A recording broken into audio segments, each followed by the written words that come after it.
Hi CPA, I'm Sophia. And I'm Jay. And we're back in the CPA Media Studio to introduce you to our second episode of our news and sports show, Glory Days. Today's episode will showcase the story of another one of our CPA varsity football coaches, Mr. Phillip Hancock. You may have seen him coaching on the sideline, but now you have the opportunity to hear his story in his words. Enjoy. My name is Phillip Hancock. I've been at CPA coaching football since 2011. Until 2021, I was a non-faculty football coach and softball coach. And in 2021, I started in the facilities department. This year, I'm now teaching middle school wellness. The sports I played growing up, baseball, basketball.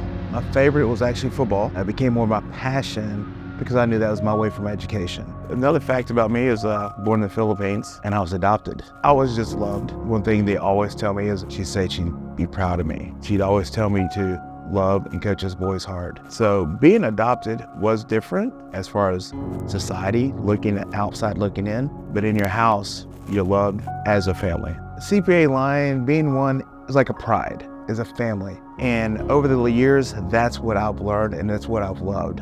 I've had some tragic events happen over the last 5 years in my life and my family, and this community meant an important role in my life. People were there for me, to help me, and be willing to listen to any and everything I said. It's just been so helpful that I've had people to turn to talk to pray with. So being a CPA, that means a lot, more than I think words can describe.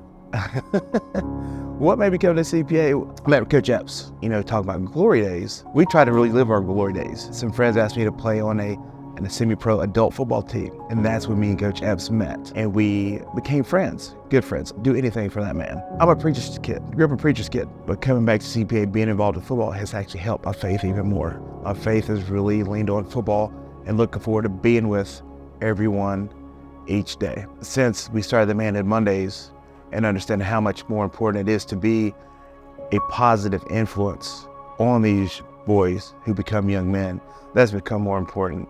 We say to be a man, you got to see a man. I want to be a man that these boys and young men look at, to a role model that they can ask questions to, tough questions.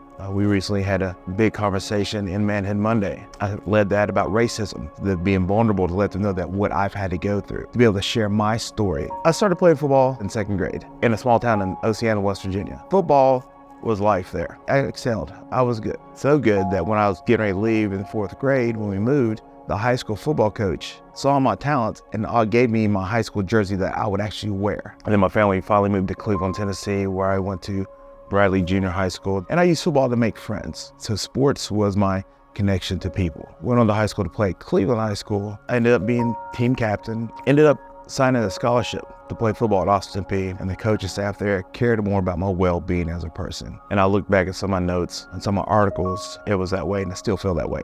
Because they care for me, that's how I also want to approach coaching. Because being in a football locker room, it just brings everyone together. It's a melting pot, rich, poor, ethnicities, you're all coming together for one common goal.